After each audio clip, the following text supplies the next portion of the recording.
BHU की counselling process बहुत जल्द शुरू होने वाली है। हम ये उम्मीद कर रहे हैं कि 14 से 15 जुलाई तक जो है वो काउंसलिंग की प्रोसेस, रजिस्ट्रेशन की प्रक्रिया यहां पर शुरू हो जाएगी। क्या क्या करना होगा आपको बीएचयू की काउंसलिंग के लिए, किन किन चीजों की जरूरत पड़ेगी जिनको आप पहले से तैयार करके रखें, रजिस्ट्रेशन से लेकर आपके जो है वो प्रेफरेंस भरने तक का पूरा प्रोसेस आज के इस वीडियो में आपको बताऊंगा। और इन सभी चीजों के लिए आपको किस तरीके से तैयार होना है इसके बारे में भी हम लोग यहां पर बातचीत करेंगे। सबसे पहली चीज, जब बीएचयू अपना रजिस्ट्रेशन ओपन करेगा तो सबसे पहले आपको एक बेसिक रजिस्ट्रेशन करना होगा, जिसमें आप अपनी बेसिक जो है वो पर्सनल डिटेल्स के साथ जो है वो क्लास 12 के एकेडमिक डिटेल्स और कुछ डॉक्यूमेंट्स जो है वो आप यहां पर अपलोड कर रहे होंगे। और उसके बाद यहां पर आएगा आपका प्रेफरेंस भरने का बात। लेकिन मैं आपको सबसे पहले रजिस्ट्रेशन की प्रक्रिया दिखा देना चाहूंगा कि आपको किस तरीके का इंटरफेस दिखेगा। ये 2024 का है, लेकिन मोर और लेस चीजें जो है वो सेम रहने वाली हैं। जो भी चेंजेस होंगे वो आपको बताए जाएंगे। पहले आप यहां पर देख लो, मैं बहुत जल्दी आपको दिखा दूंगा। सबसे पहले क्या होता है कि आपको सीयूटी का application number, date of birth डालोगे तो आपके ईमेल पर एक ओटीपी जाएगी। वो ओटीपी डाल के आप एक पासवर्ड सेट करोगे, फिर एप्लीकेशन नंबर और इसी बनाए गए पासवर्ड से आप हमेशा लॉगिन करोगे। अब यहां पर आप देखो, इस तरीके से लॉगिन करने के बाद आपके पास यहां पर profile, view CUT, score card, my payments, इस तरीके से आपको यहां पर सेक्शन मिलेंगे। 3 स्टेप में बातें आएंगी आपकी। Complete profile, check your eligibility, select your preferences. मतलब टोटल 3 स्टेप में यहां पर जो है वो बातचीत जो है वो आपकी हो रही होगी। ये जो कंप्लीट प्रोफाइल है, यहां पर बेसिक डिटेल्स और जो मैंने आपको बताया ना कि आपको यहां पर जो है वो अपने डॉक्यूमेंट्स अपलोड करने होंगे, क्लास 12 की एकेडमिक डिटेल्स देनी होंगी। चेक योर एलिजिबिलिटी का मतलब ये होगा कि ऑटोमेटिक आपको ये बता देगा कि आप कहां पर एलिजिबल हो और आपके क्या मेरिट स्कोर बन रहे हैं। और यहां पर आपको अपने प्रेफरेंसेस सेलेक्ट करने होंगे। चलिए, सबसे पहले अगर हम लोग प्रोफाइल को कंप्लीट करने जाएंगे तो देखो यहां पर क्या क्या बातें, profile details, other details, achievement details, academic details, eligibility, uploads and final preview. ये सब आपके प्रोफाइल को कंप्लीट करने के लिए ही पार्ट है। अब यहां पर आप देख सकते हो कि आपका जो है वो यहां पर जो बेसिक डिटेल्स होती हैं वो यहां पर आपको देखने को मिलने वाली होंगी। ठीक है, अब देखो यहां पर ये सारी चीजों को आप देख सकते हो। आपके ईमेल आईडी और नंबर को आप चेंज नहीं कर पाओगे, बाकी चीजें यहां पर आपकी चेंज होते हुए दिखाई देंगी। ये आपकी फैमिली डिटेल्स होंगी। तो इस तरीके से आप अपनी कुछ पर्सनल डिटेल्स जो हैं वो यहां पर आप फिल आउट करोगे और फिल आउट करने के बाद आप सीधे यहां पर अदर डिटेल्स में भी कुछ बेसिक चीजें आपसे पूछी जाएंगी। ये सब कुछ करते हुए यहां पर जो आप अचीवमेंट डिटेल्स में आओगे तो बेसिकली यहां पर ये होगा उनके लिए जो यहां पर स्पोर्ट्स कोटा से बिलोंग करेंगे। जो नहीं होंगे वो स्किप कर देंगे सीधा सीधा न्यू सेक्शन में। यहां पर जब आप एकेडमिक डिटेल्स में आओगे तो देखो आपसे यहां पर क्या क्या चीजें जो है वो पूछी जाएंगी। यहां पर आपसे क्लास 12 का बोर्ड आपका कौन सा था, आपका रिजल्ट स्टेटस, मतलब आप पास्ड हो या फेल, ऑब्वियसली सब पास्ड हो। अपने 12th बोर्ड का रोल नंबर यहां पर आप दोगे, पासिंग ईयर दोगे और स्ट्रीम यहां पर आप अपनी बताओगे। स्ट्रीम में आपको ये सारे ऑप्शंस मिलते हैं कि भाई आप पीसीएमबी से थे, पीसीबी से थे, पीसीएम से, आर्ट्स विद मैथ से थे, कॉमर्स विद मैथ से थे, होम साइंस या एग्रीकल्चर। आपके क्लास 12 का बैकग्राउंड क्या था वो यहां पर आपको जो है वो चूज करना पड़ेगा। ठीक है, इस तरीके की बातें थी। उसके बाद यहां पर क्लास 12 में आपके कौन कौन से सब्जेक्ट हैं, उनके टोटल मार्क्स और आपने कितने मार्क्स पाए, मतलब 100 में आपने 95 पाया, 90 पाया, उस तरीके से आपको सारी डिटेल्स यहां पर देनी पड़ती है। फिर यहां पर आपसे क्लास 10 की पूरी डिटेल्स यहां पर जो है वो ली जाएंगी। ठीक है, तो ये पूरी एकेडमिक डिटेल्स हो जाएंगी। ऐसे देखो क्लास 12 के स्कूल की पूरी डिटेल और क्लास 12 के स्कूल की डिटेल्स के बाद ये फिर यहां पर आगे बढ़ेंगे और फिर आएंगे आपकी एलिजिबिलिटी वाली चीजें। एलिजिबिलिटी में आपको बता देगा कि यहां पर आपका क्लास 12 का स्ट्रीम और सारी चीजें आपको बता देगा आपकी इंफॉर्मेशन देते हुए। और फिर यहां पर आपको इस तरीके से दिखाएगा कि आप यहां पर किन किन प्रोग्राम्स में जो है वो एलिजिबल हैं। जहां जहां पर एलिजिबल है वहां यस लिखेगा, जहां नहीं होंगे वहां पर आपके लिए नो बता देगा। तो सारे एलिजिबिलिटी प्रोग्राम्स यहां पर आपको दिखेंगे। फिर आपको डॉक्यूमेंट्स अपलोड करना होगा। यहां पर ये हो गई आपकी फोटो और सिग्नेचर जो कि ऑलरेडी अपलोडेड होगी आपकी, जो कि आपके सीयूटी का एप्लीकेशन फॉर्म से ये ले लेंगे। क्लास 10th की आपकी मार्कशीट और सर्टिफिकेट्स अगर दोनों आपके पास अलग अलग हैं तो दोनों को एक साथ मर्ज करके पीडीएफ फाइल आप यहां पे अपलोड करोगे, सेम आप अपने क्लास 12 के लिए। फिर उन्होंने कहा है कि upload domicile of Uttar Pradesh, चूंकि इसमें बच्चे ने भरा होगा उत्तर प्रदेश इसलिए उत्तर प्रदेश दिखा रहा है। अब ऐसा है कि यहां पर यह भी एक शब्द लिखा है ऑप्शनल। ऑप्शनल का मतलब होता है जरूरी नहीं है आपके लिए। तो निश्चिंत रहो, डोमिसाइल कंपलसरी नहीं होता है, तो कोई बनवाने के लिए परेशान नहीं होना है। कंडक्ट सर्टिफिकेट यहां पर बोल रहा है, बेसिकली आप कह सकते हो कि जैसे कैरेक्टर सर्टिफिकेट होता है उसी टाइप चीजें हैं। तो फिलहाल ये भी ऑप्शनल है, तो इसका भी लोड नहीं लेना है। माइग्रेशन के लिए आपको अंडरटेकिंग मिल जाएगा, तो ये भी ऑप्शनल है, तो ये भी आप छोड़ सकते हो। अल्टीमेटली आप ये समझो कि क्लास 10th 12th की मार्कशीट, सर्टिफिकेट्स, और अगर आप किसी कैटेगरी से बिलोंग करते हो जनरल के अलावा, ईडब्ल्यूएस, ओबीसी, एससी, एसटी, तो उसका सर्टिफिकेट यहां पर आपको देना होगा।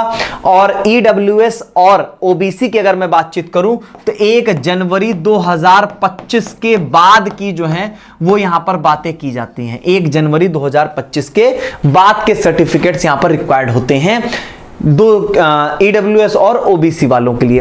फिर आपको अपनी सारी डिटेल्स दिखाएगा और फाइनली जो है वो आप यहां पर अपना ये पार्ट जो है वो कंप्लीट कर लेंगे, रजिस्ट्रेशन जिसको कहेंगे प्रोफाइल अपडेट करने का।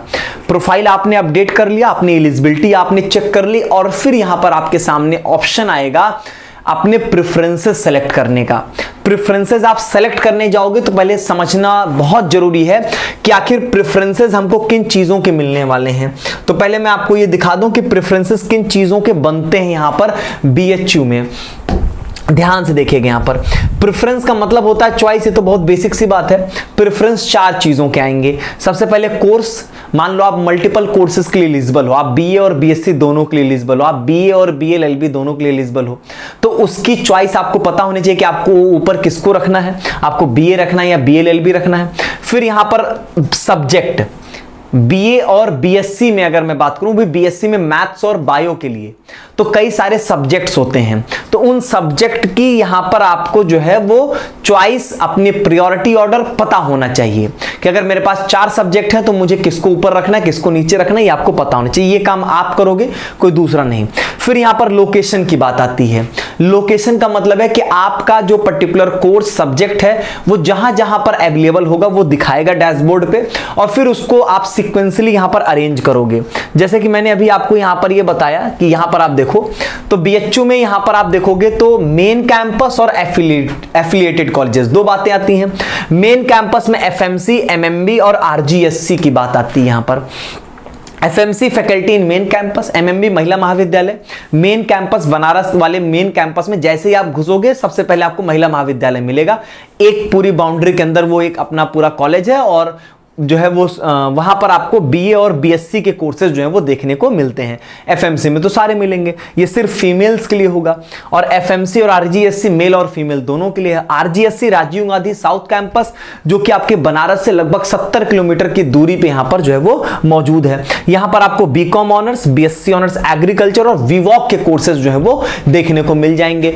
एफिलिएटेड कॉलेजेस की बात करूंगा तो 4 हैं, जिसमें से सिर्फ डीएवी ऐसा है जहां पर मेल एंड फीमेल दोनों पढ़ेंगे, बाकी सब जगहों पे सिर्फ फीमेल्स पढ़ेंगे। यहां पर वीकेएम, एएमपीजी और यहां पर वीसीडब्ल्यू। अब यहां पर देखो वीकेएम की अगर मैं बात करूं तो यहां पर बीए ऑनर्स और बीकॉम ऑनर्स, पहली बार यहां पर बीकॉम ऑनर्स इंट्रोड्यूस हो रहा है। सब जगहों पे वही है, BA honours, BCom honours, BA honours और बीकॉम ऑनर्स के कोर्सेज मिलेंगे, लेकिन सारे सब्जेक्ट नहीं मिलते हैं। इस बात का ध्यान रखेंगे, सारे सब्जेक्ट नहीं मिलेंगे आपको। वो आपको बीएचयू के इंफॉर्मेशन बुलेटिन में देखना होगा कौन से सब्जेक्ट कहां पर अवेलेबल है, लेकिन आप इन जनरल जानो कि आपको सारे सब्जेक्ट नहीं देखने को मिलेंगे। जैसे फॉरेन लैंग्वेजेस जो होते हैं वो आपके सिर्फ मेन कैंपस में मौजूद होते हैं। चलो, अब इस तरीके से यहां पर कोर्सेज कौन कौन से हैं वो आपके सामने, ये सारी बातें फिलहाल मैं आपको वापस से लेके आऊंगा प्रेफरेंस में। तो इस तरीके से आपके पास यहां पर जो है वो लोकेशन की प्रायोरिटी बनेगी, लेकिन अब बीएचयू में इसके लिए बातें फिक्स हैं। बातें क्या फिक्स हैं?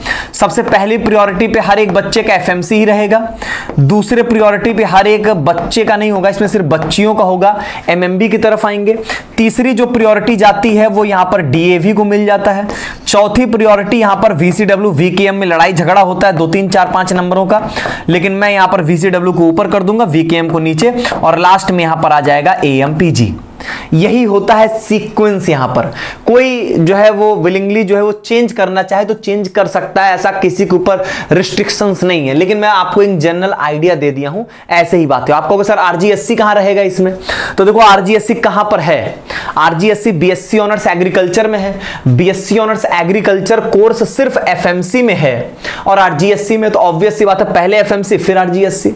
फिर दूसरा वीवॉक कोर्स सिर्फ आरजीएससी में, तो उसके लिए क्या ही आप प्रेफरेंस दोगे। तीसरा बीकॉम ऑनर्स। तो बीकॉम ऑनर्स में ऐसा है कि लड़कों की अगर हम बात करें तो लड़के क्या करते हैं, एफएमसी, मतलब करते क्या, यही करना भी चाहिए, एफएमसी, डीएवी, देन आरजीएससी यहां पर आएगा, ठीक है। और फीमेल्स के केस में भी आप ये मान के चलो सबसे लास्ट में जो है वो यहां पर ऑलमोस्ट बच्चे यहां पर आरजीएससी के लिए चूज करते हैं, यही सीक्वेंस यहां पर बन रहा होता है।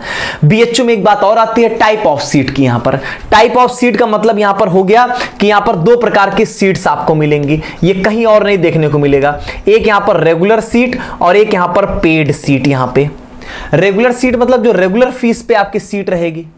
पेड सीट क्या होता है कि आपके टोटल सीट का 15% जो है वो एक्स्ट्रा सीट्स होती हैं पेड सीट के अंतर्गत।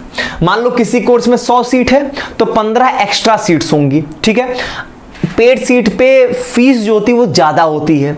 जैसे कि मान लो कि एक एग्जांपल मैं आपको दे रहा हूं, एग्जांपल के तौर पे लेना, बीएससी कोर्स की अगर मैं बात करूं तो ऐसे तो 4000 रुपए फीस है रेगुलर सीट वालों की, लेकिन वहीं अगर मैं पेड सीट की बात करूंगा तो 4000 तो रहेगा ही रहेगा, प्लस इसमें 44,000 और ऐड हो जाएगा। हाँ, बात यह है कि इसका आधा फीस एक बार में आपको जमा करना पड़ता है, मतलब सेमेस्टर वाइज यहां पर फीस आपकी जमा होती है। अभी जब आपको सीट अलॉट होगी अभी जो फीस पे करना होगा इसका आधा, ठीक है। वहीं पर बीएससी में बहुत ज्यादा आपको फीस दिखाई दे रही होगी, लेकिन बीए में इतना फीस नहीं है। बीए में यहां पर आपको जो है वो मेरे हिसाब से 10 से 12,000 रुपए यहां पर आपकी फीस जो है वो एक्स्ट्रा पड़ेगी। अलग अलग जो है वो कोर्सेज की अलग अलग फीस यहां पर पड़ती है। और अगर इसके रिगार्डिंग आपको पूरी स्ट्रक्चर फीस का देखना है तो आप जो है वो फीस स्ट्रक्चर का एक वीडियो ऑलरेडी गया हुआ है बीएचयू डीयू एयू का, वहां से देख सकते हो, ठीक है। तो वो तो एक अलग बात हो गई, लेकिन एक जनरल आइडिया मैंने दे दिया। यहां पे मेरे हिसाब से 15,000 रुपए यहां पर आपके बीकॉम कोर्सेज में है, 10,000 रुपए के आसपास जो है वो आपके बीए कोर्सेज में है, और अगर मैं यहां पर बीएससी एग्रीकल्चर में देखूंगा तो 20,000 रुपए के आसपास उनकी जो है वो फीस है। और मतलब ये क्या कहते हैं, ये पेड सीट की फीस है, एक्स्ट्रा फीस। और बीएलएलबी की तो फीस वैसे ही बहुत ज्यादा, वहां पर कोई पेड सीट का प्रोविजन नहीं है क्योंकि वो एक स्पेशल कोर्स है। 72,300 रुपए साल भर की उनकी वैसे ही फीस है वहां पे, ठीक है। तो ये एक ओवरऑल मैंने बताया। और एफिलिएटेड कॉलेजेस की फीस थोड़ी सी ज्यादा होती है आपके मेन कैंपस के कंपैरिजन में। तो अगर आप टोटल यहां पर सारे फीस स्ट्रक्चर देखना चाहते हो तो इनके इंफॉर्मेशन बुलेटिन में भी जाओगे तो एक एक डेडिकेटेड आप देख सकते हो, या बीएचयू का जो वो वीडियो ऑलरेडी एक डेडिकेटेड बीएचयू वीडियो गया वहां से भी आप देख सकते हो। कुल मिला के यहां पर मुझे फीस नहीं बताना, यहां पर मैं आपको प्रेफरेंसेस बता रहा हूं। अब क्या होता है कि जो प्रेफरेंस बनती है वो इन सब चीजों का कंबाइंड फॉर्म बनता है। ऐसा नहीं है कि सिर्फ आप जो है वो सब्जेक्ट की अलग प्रेफरेंस दोगे, लोकेशन के अलग प्रेफरेंस दोगे, ऐसे नहीं होगा।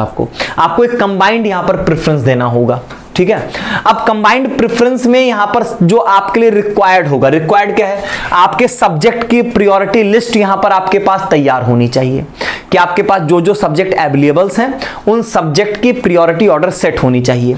जैसे कि मैं आपको दिखाऊं कि यहां पर आपके पास कोर्सेज कौन कौन से अवेलेबल है, मतलब सब्जेक्ट कौन कौन से अवेलेबल हैं। भाई फैकल्टी ऑफ आर्ट्स में इतने सारे सब्जेक्ट मिलेंगे आपको, यहां पर सोशल साइंस में इतने सारे सब्जेक्ट मिलेंगे, साइंस में आओगे तो यहां पर आपको ये 2 कोर्सेज मिलेंगे। अगर इसमें आप सब्जेक्ट में अंदर जाना चाहोगे तो मैं आपको दिखाता हूं, यहां पर दिखाता हूं सब्जेक्ट में। देखो यहां पर मेजर और माइनर की बातें यहां पर आएंगी। अब ये क्या खेल होता है यहां पे, मेजर और माइनर, जिसको आप ऑनर्स बोलते हो वही बेसिकली हो गया आपका मेजर सब्जेक्ट। यहां पे देखो बीएचयू में क्या होगा कि एक मेजर के साथ आपको एक माइनर लेना होगा। अब इसकी कहानी थोड़ी समझने के लिए आपको एनईपी को यहां पर समझना होगा। तो पहले यहां पर आप एनईपी को समझें, और उससे पहले मैं आपको ये दिखाना चाहूंगा, पहले एनईपी को आप समझ जाइए कि मेजर माइनर का मतलब ये हुआ कि आपके ग्रेजुएशन में आपके पास एक मेजर सब्जेक्ट होगा और एक माइनर सब्जेक्ट होगा। मेजर सब्जेक्ट मतलब इसका वेटेज ज्यादा होगा और इसको आप बहुत डीपली पढ़ोगे, और माइनर सब्जेक्ट का वेटेज कम होगा तो ऑब्वियस सी बात है कि इसको उतना डीपली आप नहीं पढ़ने वाले हो, ठीक है। अब किस मेजर के साथ क्या माइनर मिलेगा अभी मैं आपको दिखा देता हूं। उसके बाद यहां पर क्या होता है, मेजर माइनर के अलावा कुछ आपके पास अदर कोर्सेज भी होते हैं, और ये सब आपके कैसे अलॉट होते हैं ये सब जो है वो आप अभी मत परेशान हुई, ये सब आफ्टर एडमिशन की बातें हैं। अच्छा, यहां पर एक बहुत बड़ा प्रश्न उठता है। प्रश्न ये है कि मेजर की अगर मैं बातचीत करूं, पिछले साल जो है वो सिर्फ मेजर अलॉट हुआ था ड्यूरिंग काउंसलिंग यहां पर, ठीक है। मतलब सिर्फ ऑनर्स सब्जेक्ट की प्रेफरेंस भरनी थी और सिर्फ वही अलॉट भी हुआ था। इस बार इन्होंने लिखा हुआ है कि एक मेजर और एक माइनर ये दोनों जो है वो अलॉट होंगे ड्यूरिंग काउंसलिंग प्रोसेस और इन दोनों की प्रेफरेंस देनी होगी। लेकिन ऐसा जो है वो पोर्टल पे दिखता है कि नहीं दिखता, ये देखने वाली बात है। अभी फिलहाल अगर इनके आप लिखी हुई बातों से जाओगे तो इसका मतलब है कि आपको मेजर और माइनर दोनों की प्रेफरेंस भरनी होंगे। फिलहाल अभी आप घबराओ मत, अभी आप परेशान मत हो, जब आएगा तो आपको बहुत ईजी तरीके से सारी चीजें बता दी जाएंगी, समझा दी जाएंगी। अगर हमारे रहते हुए आप घबरा रहे हो तो फिर अच्छी बात नहीं है। प्रेफरेंस में एक मेजर और यहां पर एक माइनर आपको जो है वो लेना होगा।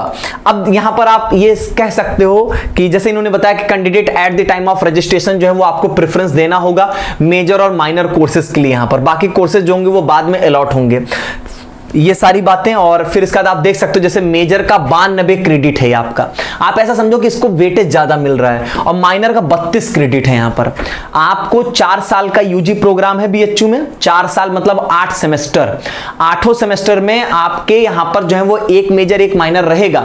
लेकिन माइनर देख रहे हो कि इसका वेटेज कम है, सिर्फ 32 क्रेडिट है और उसका 92 क्रेडिट है, तो बहुत बड़ा डिफरेंस आ गया। क्रेडिट मतलब उतना ही ज्यादा सिलेबस को आप डेप्थ में समझ सकते हो कि उसको उतना ही डेप्थ में पढ़ोगे और इसको इतना ही ऊपर से पढ़ोगे आप, ठीक है। अब इन्होंने बताया कि भाई बीए और बीएससी मैथ्स बायो में सब्जेक्ट, ये बात मैंने पहले भी कहा, बीए और बीएससी मैथ्स बायो में ही सब्जेक्ट की प्रायोरिटी देनी है। बाकी क्या बीकॉम में सिर्फ कैंपस की प्रायोरिटी देनी, बीएलएलबी में वो भी नहीं देनी है। बीएससी एग्रीकल्चर में फिक्स हर बच्चा एफएमसी ऊपर आरजीएससी नीचे, तो कुछ करना ही नहीं इसमें। और बाकी रेगुलर और पेड वाली तो यहां पर आपको प्रेफरेंसेस देनी होंगी। बीएससी एजी बीकॉम में लोकेशन और टाइप ऑफ सीट का प्रेफरेंस देना है बस, बीएलएलबी में कुछ नहीं करना है, क्योंकि ना यहां पर टाइप ऑफ सीट है, ना ही यहां पर आपके पास डिफरेंट कैंपसेस हैं, तो यहां पे कुछ भी नहीं है आपके लिए। फिर यहां पर कौन कौन से मेजर और माइनर अवेलेबल हैं, तो देखो ऐसा है कि हर एक जगह पे एमएमबी में अलग, वीसीडब्ल्यू में अलग, वीकेएम में अलग बातें आएंगी। मैं इन जनरल आपको बता दिया हूं कि देखो अगर मैं मेन कैंपस की बात करूं तो फैकल्टी ऑफ आर्ट्स में इतने सारे मेजर सब्जेक्ट अवेलेबल हैं, सोशल साइंस में इतने सारे मेजर सब्जेक्ट अवेलेबल हैं। मेजर के साथ माइनर कौन सा मिलेगा यहां पर, तो आप देख सकते हो जैसे इकोनॉमिक्स के साथ आप ज्योग्राफी ले सकते हो, या इकोनॉमिक्स के साथ हिस्ट्री ले सकते हो, या पॉलिटिकल साइंस, या साइकोलॉजी, या सोशियोलॉजी। अब बीए अगर हम आर्ट्स की बात करेंगे तो बहुत सारे सब्जेक्ट हैं, तो वो आप इंफॉर्मेशन बुलेटिन से देख सकते हो, पीपीटी में रखता तो 40 पेज की पीपीटी बन जाती है वो, ठीक है। तो इसी तरीके से आप देखो कि एक मेजर हो गया, अब उसके साथ इनमें से आप कोई भी माइनर यहां पे ले सकते हो। अब सिर्फ हमको मेजर की प्रेफरेंसेस देनी होंगी या मेजर प्लस माइनर की देनी होगी, ये देखने वाली बात है। और अभी इसके रिगार्डिंग कोई क्लैरिटी यहां पर बीएचयू की तरफ से नहीं दिया गया है। ऐसे आप बीएससी में देख सकते हो कि केमिस्ट्री के साथ यहां पर मैथमेटिक्स और फिजिक्स के ऑप्शन है, या तो मैथ्स लो या तो फिजिक्स लो। कंप्यूटर साइंस के साथ या तो मैथ्स ले लो, या तो फिजिक्स ले लो, या तो स्टैटिस्टिक्स ले लो। तो इस तरीके से मेजर के साथ यहां पर आपके माइनर जो है वो आपके अवेलेबल हैं यहां पर, ठीक है। तो मेरे हिसाब से आपको स्ट्रक्चर समझ में आ गया। कई सारे क्वेश्चंस यहां पर उठ रहे हैं, उन क्वेश्चंस का कोई जवाब नहीं जब तक रजिस्ट्रेशन प्रोसेस ओपन नहीं होगा और बीएचयू की तरफ से कोई क्लैरिटी नहीं मिलती। हम लोग यहां पर बातचीत करने की कोशिश हमने किया है और बहुत जल्द जो है वो हम बातचीत करके आपको इसके रिगार्डिंग जो है वो क्लैरिफिकेशन भी जो है वो देंगे। अभी फिलहाल आपको क्या करना है, या प्रेफरेंसेस कैसे बनेगी बीएचयू की, यहां पर बहुत इजी है। सबसे पहले आपको ये डिसाइड करना होगा कि यहां पर आपके सब्जेक्ट की प्रायोरिटी लिस्ट क्या है, क्योंकि कैंपस की प्रायोरिटी लिस्ट ऑलरेडी तैयार है, टाइप ऑफ सीट ऑलरेडी तैयार है, रेगुलर या मतलब रेगुलर के बाद ही सब बच्चे यहां पर पेड रखते हैं। अब यहां पर देखो दो तरीके की ही बातें बनती हैं, बस ओवरऑल यहां पर दो तरीके की बातें आती हैं। जब आपकी सब्जेक्ट प्रायोरिटी तैयार हो जाएगी तब यहां पर बात ऐसी आती है कि देखो जब यहां पर आएगा आपके लिए ऑप्शन कि मान लीजिए कि आपने ये सोच लिया है कि पहले नंबर पर मुझे यहां पर हिस्ट्री रखना है, दूसरे नंबर पर मुझे यहां पर पॉलिटी रखना है और तीसरे नंबर पर मुझे ज्योग्राफी रखना है, और आपने ये सोच लिया कि मुझे कुछ भी हो मुझे हिस्ट्री चाहिए, मैं हिस्ट्री सब्जेक्ट को लेकर पैशनेटेड हूं, आप सब में कंफर्टेबल हो लेकिन हिस्ट्री मिल जाए ऐसा आप चाहते हो, तब यहां पर आप क्या करोगे, बहुत इजी होगा। यहां पर आप सिंपली जो है वो रखेंगे बीए ऑनर्स हिस्ट्री, यहां पर आप रखोगे और हिस्ट्री की यहां पर जो है वो रेगुलर सीट, यहां पर हिस्ट्री की यहां पर आपकी ये रेगुलर सीट होगी, कहां की, एफएमसी की होगी, ठीक है। अब देखो यहां पर बीए में अगर मैं बात करूं तो बीए में आप अगर सब्जेक्ट पैशनेटेड हो कि आपको भैया हिस्ट्री ही चाहिए तो तुरंत जो है वो बीए ऑनर्स हिस्ट्री की ही पेड आप रख दो एफएमसी से यहां पे, ताकि रेगुलर ना मिले तो कम से कम पेड मिल जाए, पेड सीट पे यहां पर जो है वो कुछ कम मार्क्स पे आपके एडमिशन होने के चांसेस हो जाते हैं। ऐसा मत समझना कि इसका अगर मान लो गया 310 नंबर तो इसका जाएगा 210 नंबर, नहीं, 310 ये गया तो 306 जा सकता है, 305 जा सकता है, ऐसे ही चांसेस होंगे। ठीक, अब देखो अगर मैं बीए में बात करूं और मैं बीकॉम में भी कह सकता हूं कि आप यही करो, रेगुलर के बाद पेड करो यहां पे, और फिर उसका अगले सब्जेक्ट का रेगुलर फिर उसका पेड, या अगर मान लीजिए आप तीनों में बराबर कंफर्टेबल हो तो पहले हिस्ट्री की रेगुलर, पॉलिटिकल की रेगुलर, ज्योग्राफी की रेगुलर, फिर उसके बाद हिस्ट्री की पेड, पॉलिटी की पेड, देन रेगुलर की पेड यहां पे। ठीक है, ऐसे रख सकते हो। अब यहां पर क्या है, मैंने एफएमसी को प्रायोरिटाइज कर दिया है और हिस्ट्री को प्रायोरिटाइज कर दिया इस केस में। अगर रेगुलर पेड चलोगे, अगर आप तीनों में बराबर कंफर्टेबल हो, कोई मिल जाए कोई दिक्कत नहीं है, तो ऑब्वियस सी बात है कि पहले सारी रेगुलर फिर पेड रख दो एफएमसी के लिए। अब ये ऐसा तब करोगे जब आपको एफएमसी को प्रायोरिटाइज करना है और आपके लिए पेड सीट की फीस मैटर नहीं करती है। अगर आपके लिए पेड सीट की फीस मैटर करती है, आप नहीं दे सकते हो, तब यहां पर आपको सारी रेगुलर सीट्स को ऊपर रखना पड़ेगा, क्योंकि अगर आपने पेड सीट को ऊपर किया तो ऑब्वियस सी बात है कि आपको मान लो कि रेगुलर सीट नहीं मिल रही तो आपको पेड सीट ऑफर हो गई, मान लो 4-5 नंबर आपके चूक रहे होंगे तो इसलिए इस बात का बहुत ध्यान देंगे सभी लोग यहां पर। अगर आप कैपेबल हो तो ऑब्वियस सी बात है रेगुलर पेड के पैटर्न पे चलोगे, और अगर आप यहां पर नहीं हो कंफर्टेबल तो आप यहां पर रेगुलर सारा चलने के बाद जो है वो पेड सीट पे आओगे यहां पे।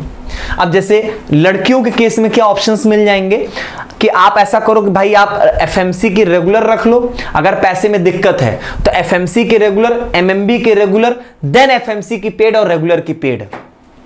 ठीक है, लेकिन अगर आपको पैसे में कोई दिक्कत नहीं है और एफएमसी, ऑब्वियस सी बात है पहली प्रायोरिटी सबकी एफएमसी होगी, तो एफएमसी के रेगुलर, देन एफएमसी की पेड, एमएमबी के रेगुलर, एमएमबी की पेड, ऐसे चले जाओ आप यहां पे। ठीक है, अब मेरी बात सुनना, ये एफएमसी एमएमबी में ही खेल था। जैसे ही एफिलिएटेड कॉलेज में आओगे तो एफिलिएटेड कॉलेज की जो रेगुलर फीस है ना, वो एफएमसी के पेड सीट की फीस है या उससे ज्यादा ही है। तो एफिलिएटेड कॉलेज को आप बिल्कुल भी प्रायोरिटाइज मत करना पेड सीट के ऊपर, मतलब एफएमसी की पेड सीट के ऊपर।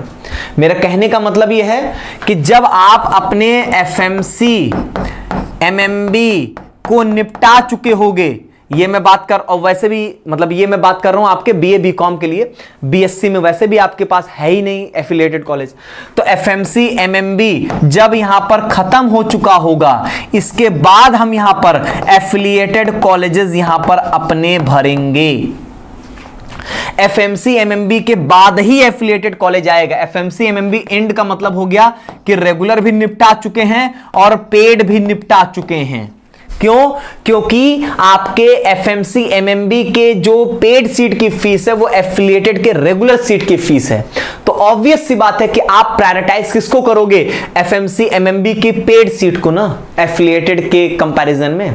तो जब एफएमसी एमएमबी खत्म हो चुका होगा तब आप एफिलिएटेड में यहां पर आओगे अपने प्रेफरेंसेस को भरने के लिए। तो बहुत क्लैरिटी है यहां पर। अगर हम सिर्फ मेजर सब्जेक्ट भरेंगे तो बहुत क्लैरिटी है, जब माइनर भी भरेंगे तो यहां पर थोड़ी प्रॉब्लम क्रिएट होगी, लेकिन उसको हम अपने स्तर से बहुत आसान कर देंगे। ठीक है, मैं एक बार ओवरऑल कंक्लूजन दे दूं कि देखो टाइप ऑफ, अगर हम कैंपसेस कॉलेजेस की बात करें तो ऑलरेडी मैंने आपको सीक्वेंस दे दिया है।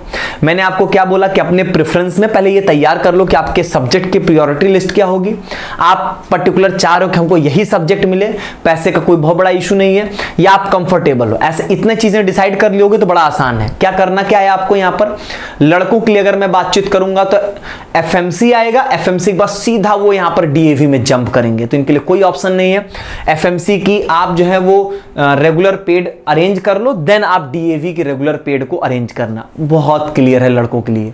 ठीक है, अब एफएमसी में रेगुलर पेड में क्या है, अगर आप पर्टिकुलर सब्जेक्ट ही चाहते हो तो ऑब्वियस सी बात है उसको प्रायोरिटाइज करो, उसकी रेगुलर उसकी पेड, देन बाकी की रेगुलर पेड आप अरेंज करो। नहीं कोई दिक्कत नहीं, कोई हिस्ट्री पॉलिटी ज्योग्राफी कोई मिले तो इन सब की रेगुलर, देन इन सब की पेड, और फिर बाकियों की रेगुलर और पेड आपको आप अरेंज कर लीजिए। फिर यहां पर आप डीएवी में आ जाइएगा। अब यहां पर लड़कियों के लिए क्या है, वो एफएमसी और एमएमबी दोनों की रेगुलर पेड खत्म कर देंगे, उसके बाद एफिलिएटेड में आएंगे। ठीक है, और इसमें मैंने ये बताया कि भाई अब ऐसा है कि अगर पैसे की दिक्कत है तो आप एफएमसी एमएमबी की रेगुलर अरेंज कर लो, फिर एफएमसी एमएमबी की पेड सीट करो। तो ऑब्वियस सी बात है रेगुलर को यहां पर प्रायोरिटी मिल गई है। ठीक बात यहां पे मेरे हिसाब से कोई दिक्कत नहीं। और मैंने कहा ना कि एफएमसी एमएमबी की पेड सीट ऊपर क्यों रखेंगे, क्योंकि एफएमसी एमएमबी की जो पेड सीट की फीस है वही एफिलिएटेड कॉलेजेस की फीस है रेगुलर सीट की। तो ऑब्वियस सी बात है कि आप जो है वो पेड सीट को ही यहां पर प्रायोरिटाइज करेंगे। ठीक है, तो इस तरीके से मैंने आपको ओवरऑल पूरा कंक्लूजन दे दिया कि कैसे आपको सारी चीजें करनी है, कैसे प्रेफरेंसेस बनाने हैं। हालांकि जैसे ही रजिस्ट्रेशन प्रोसेस शुरू होगा डिटेल्ड में सारी बातें आपसे की जाएंगी। आपके बहुत सारे क्वेरीज होंगे जिनके आंसर्स आपको मिल गए होंगे, इसके बावजूद कई सारी क्वेरीज बच जाएंगी, तो आप कमेंट बॉक्स में डाल देना, उन सभी क्वेश्चंस के आंसर्स यहां पर आपको जो है वो दिए जाएंगे। बहुत बहुत धन्यवाद।